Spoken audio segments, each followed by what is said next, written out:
Chant 17. Argument. Comment Charles VII, Agnès, Jeanne, Dunois, la Trimouille, etc. devinrent tous fous. Et comment ils revinrent leur bon sens par les exorcismes du révérend Père Bonifou, confesseur ordinaire du roi. Oh, que ce monde est rempli d'enchanteurs. Je ne dirai rien des enchanteresses. Je t'ai passé, temps heureux des faiblesses, printemps du fou, bel âge des erreurs. Mais à tout âge on trouve des trompeurs, de vrais sorciers, tout puissants séducteurs, vêtus de pourpre et rayonnant de gloire. Au des cieux, ils vous mènent d'abord, puis on vous plonge au fond de l'onde noire, et vous buvez l'amertume et la mort. Gardez-vous tous, gens de bien que vous êtes, de vous frotter à de tels nécromants. Et s'il vous faut quelque enchantement, au plus grand roi préférez vos grisettes. Hermaphrodix a bâti tout exprès le beau château qui retenait Agnès, pour se venger des belles de la France, des chevaliers, des ânes et des saints, dont la pudeur et les exploits divins avaient bravé sa magique puissance. Quiconque entrait en ce maudit logis méconnaissait sur le champ ses amis, perdait le sens, l'esprit et la mémoire. L'eau du l'été que les morts allaient boire, les mauvais vins, funestes aux vivants, ont des effets bien moins extravagants. Sous les grands arcs d'un immense portique, amas confus de moderne et d'antique, se promenait un fantôme brillant, aux pieds légers, à l'œil étincelant, aux gestes vifs, à la marche égarée, la tête haute et de clinquant paré. On voit son corps toujours en action, et son nom est l'imagination. Non, cette belle et charmante déesse qui présida dans Rome et dans la Grèce aux beaux travaux de tant de grands auteurs, qui répandit l'éclat de ses couleurs, ses diamants, ses immortelles fleurs, sur plus d'un chant du grand peintre d'Achille, sur la Didon que célébrait Virgile, et qui d'Ovide anima les accents. Mais celle-là qu'abjure le bon sens, c'est étourdi, effaré, insipide, que tant d'auteurs approchent de si près, qui les inspire et qui servit de guide au Scudéry, le moine des marais. Elle répand ses faveurs les plus chères sur nos romans, nos nouveaux opéras. Son empire assez longtemps dura sur le théâtre, au barreau, dans les chairs. Près d'elle était le Galimathia, monstre bavard caressé dans ses bras, nommé jadis le docteur séraphique, subtil, profond, énergique, angélique, commentateur d'imagination et créateur de la confusion, qui depuis peu fit Marie à la coque. Autour de lui voltige l'équivoque, la louche énigme et les mauvais bons mots, à double sens qui font l'esprit des sots. Les préjugés, les méprises, les songes, les contresens, les absurdes mensonges, ainsi qu'on voit au mur d'un vieux logis les chats-huants et les chauves-souris. Quoi qu'il en soit, ce damnable édifice fut fabriqué par un tel artifice que tout mortel qui dans ces lieux viendra perdra l'esprit tant qu'il y restera. À peine Agnès, avec sa douce escorte, de ce palais avait touché la porte, que Bonifou, ce grave confesseur, devint l'objet de sa fidèle ardeur. Elle le prend pour son cher roi de France. Ô mon héros, ô ma seule espérance, le juste ciel vous rend mes souhaits. Ces fiers Bretons sont-ils par vous défaits? N'auriez-vous point reçu quelques blessures? laissez-moi détacher votre armure. Alors elle veut, d'un effort tendre et doux, ôter le froc du père Bonifou, et, en ses bras bientôt abandonnés, l'œil enflammé, le cou vers lui tendu, cherche un baiser qui soit pris et rendu. Charmante Agnès, que tu fus consternée lorsque, cherchant un menton frais tondu, tu ne sentis qu'une barbe tannée, longue, piquante et rude et mal peignée. Le confesseur, tout effaré, s'enfuit, méconnaissant la belle qui le suit. La tendre Agnès, se voyant dédaigner, court après lui, de pleurs toute baignée. Comme ils couraient dans ce vaste pourpré, l'un se signant et l'autre tout en larmes, ils sont frappés des plus lugubres cris. Un seul objet, touchant, rempli de charme, avec frayeur embrassait les genoux d'un chevalier qui, couvert de ses armes, l'allait bientôt immoler sous ses coups. Peut-on connaître cette barbarie, ce latrimouille et ce parfait amant qui de grand cœur, en tout autre moment, pour Dorothée aurait donné sa vie? Il la prenait pour le fier Tyrconnel. Elle n'avait nul trait en son visage qui ressemblât à cet Anglais cruel.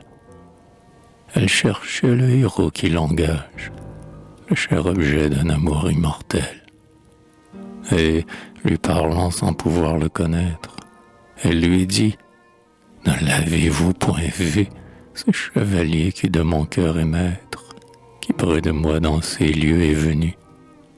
Mon latrimouille, hélas, est disparu.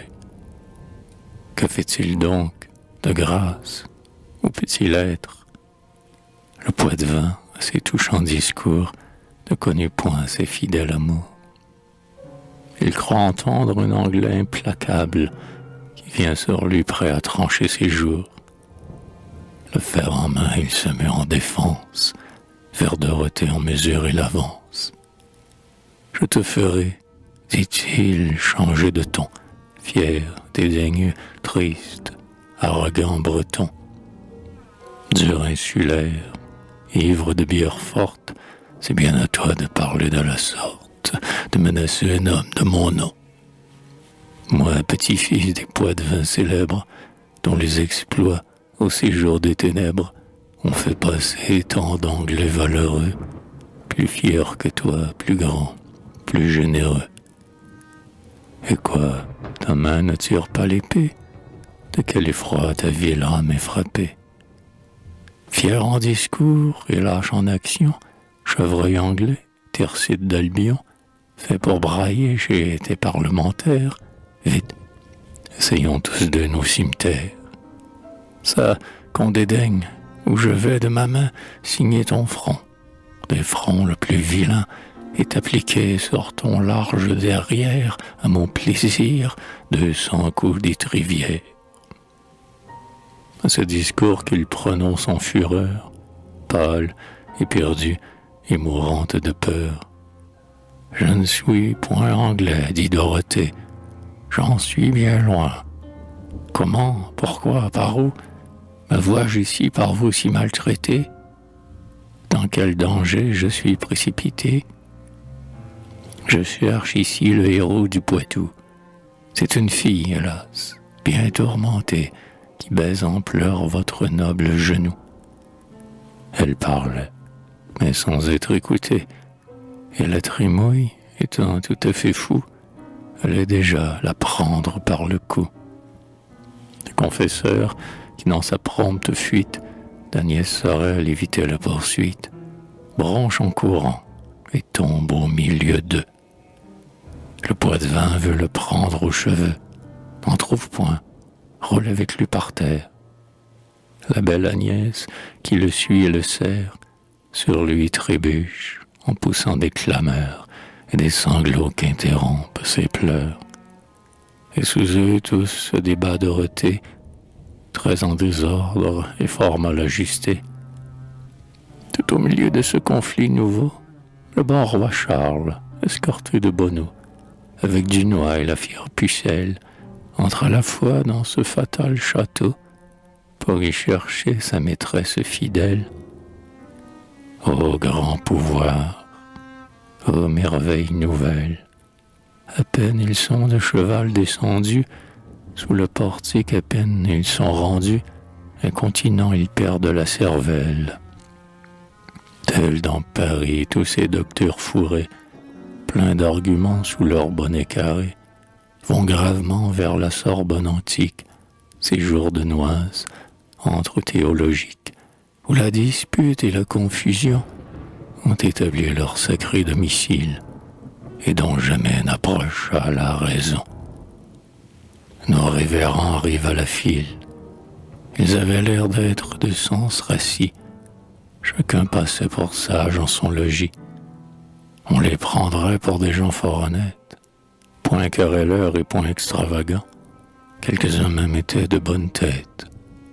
Ils sont tous fous quand ils sont sur les bancs.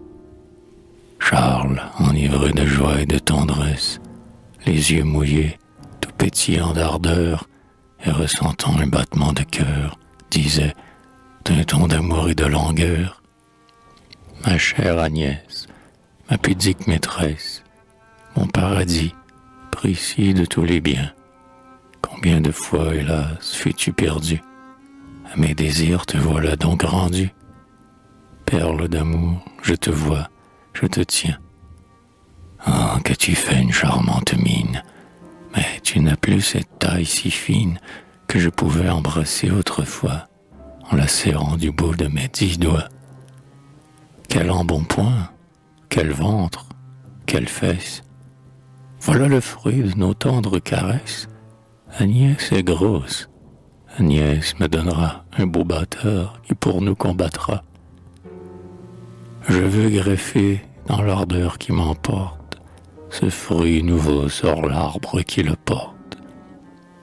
Amour le veut, il faut que dans l'instant j'aille au-devant de cet aimable enfant. À qui le roi se faisait-il entendre? À qui tient-il ce discours noble et tendre? Qui tenait-il dans ses bras amoureux? C'était Bonneau, soufflant, suant, poudreux. C'était Bonneau, jamais homme en sa vie ne se sentit l'âme plus ébahie. Charles, pressé d'un désir violent, d'un bras nerveux le pousse tendrement. Il le renverse, et Bonneau pesamment s'en va tomber sur la troupe mêlée qui de son poids se sentit accablée. Ciel, que de cris et que de hurlements. Le confesseur reprit un peu ses sens. Sa grosse panse était juste portée, dessus Agnès et dessous Dorothée. Il se relève, il marche, il court, il fuit. Tout haletant, le bon Bonneau le suit. Mais le Trimouille à l'instant s'imagine que sa beauté, sa maîtresse divine, sa Dorothée était entre les bras du Tourangeau qui fuyait à grands pas. Il court après, il le presse, il lui crie « Rends-moi mon cœur, bourreau, rends-moi ma vie. Attends, arrête. » En prononçant ces mots, d'un large sabre il frappe son gros dos. Bonneau portait une épaisse cuirasse et ressemblait à la pesante masse qui dans la forge à grand bruit retentit sous le marteau qui frappe et rebondit. La peur hâtait sa marche écarquillée. Jeanne, voyant le Bonneau qui trottait et les grands coups que l'autre lui portait, Jeanne casquée et de fer habillée, suit à grands pas la Trimouille et lui rend tout ce qu'il donne au royal confident. Dunois, la fleur de la chevalerie, ne souffre pas qu'on attente à la vie de la Trimouille. Il est son cher appui. C'est son destin de combattre pour lui. Il le connaît, mais il prend la pucelle pour un Anglais. Il vous tombe sur elle, il vous l'étrille ainsi qu'elle étrillait le Poitevin qui toujours chatouillait, l'ami Bonneau qui lourdement fuyait. Le bon roi Charles, en ce désordre extrême, dont son Bonneau voit toujours ce qu'il aime. Il voit Agnès. Quel état pour un roi, pour un amant des amants le plus tendre, d'où l'ennemi ne lui cause d'effroi. Contre une armée, il voudrait la défendre. Tous ces guerriers après Bonneau courant sont à ses yeux des ravisseurs sanglants. L'épée au poing sur Dunois il s'élance. Le beau batteur se retourne et lui rend sur la visière un énorme fendant. Ah, s'il savait que c'est le roi de France, qu'il se verrait avec un œil d'horreur, il périrait de honte et de douleur. En même temps, Jeanne, par lui frapper, lui répondit de sa puissante épée. Et le bâtard, incapable d'effroi, frappe à la fois sa maîtresse et son roi. À droite, à gauche, il lance sur leur tête de mille coups les rapides tempêtes. Charmant Dunois, belle Jeanne, arrêtez. Ciel, quels seront vos regrets, vos larmes, quand vous saurez qui poursuivent vos armes, et qui vous frottent, et qui vous combattez. Le poids de vin, dans l'horrible mêlée, de temps en temps appesantit son bras, sur la pucelle et rosse ses appâts. Mais l'ami Bonneau ne les imite pas. Sa grosse tête était la moins troublée. Il recevait, mais il ne rendait point. Il court toujours. Bonifou le précède, aiguillonné de la peur qui le point. Le tourbillon que la rage possède, tous contre tous, assaillant, assaillis, battant, battus dans ce grand chamaillis, criant, hurlant, parcourt le logis. Agnès en pleurs, Dorothée éperdue, crie « Au secours, on m'égorge, on me tue !» Le confesseur, plein de contrition, menait toujours cette procession. Il aperçoit à certaines fenêtres de ce logis le redoutable maître, Hermaphrodix, qui contemplait gaiement des bons Français le barbare tourment, et se tenait les deux côtés de rire. Bonifou vit que ce fatal empire était, sans doute, une œuvre du démon. Il conservait un reste de raison. Son long capuce et sa large tonsure à sa cervelle avaient servi d'armure. Il se souvint que notre ami Bonneau suivait toujours l'usage antique et beau, très sagement établi par nos pères, d'avoir sur soi les choses nécessaires, muscade, clous, poivre, girofle et sel. Pour Bonifou, il avait son missel. Il aperçut une fontaine claire, il y courut, sel et missel en main, bien résolu d'attraper le malin. Le voilà donc qui travaille au mystère. Il dit tout bas, Sanctam Catholicam, Papam, Romam, Aquam, Benedictam. Puis de Bonneau prend la tasse et va vite, adroitement asperger d'eau bénite le farfadet né de la belle Alix. Chez les païens, l'eau brûlante du Styx fut moins fatale aux âmes criminelles. Son cuir tanné fut couvert d'étincelles. Un gros nuage enfumé, noir, épais, enveloppa le maître et le palais. Les combattants, couverts de nuit sombre, couraient encore et se cherchaient dans l'ombre. Tout aussitôt le palais disparut. Plus de combat, d'erreur ni de méprise. Chacun se vit, chacun se reconnut. Chaque cervelle en son lieu fut remise. À nos héros un seul moment rendit, le peu de sens qu'un seul moment perdit. Car la folie, hélas, ou la sagesse, ne tient à rien dans notre pauvre espèce. C'était alors un grand plaisir de voir ces paladins au pied du moine noir, le bénissant, chantant des litanies, se demandant pardon de leur folie. Oh la trimouille, ô vous, royal amant, qui me peindra votre ravissement? On n'entendait que ces mots. Ah, ma belle, mon tout, mon roi, mon ange, ma fidèle, c'est vous, c'est toi, jour heureux, doux moment. et des baisers et des embrassements sans question, sans réponse pressée.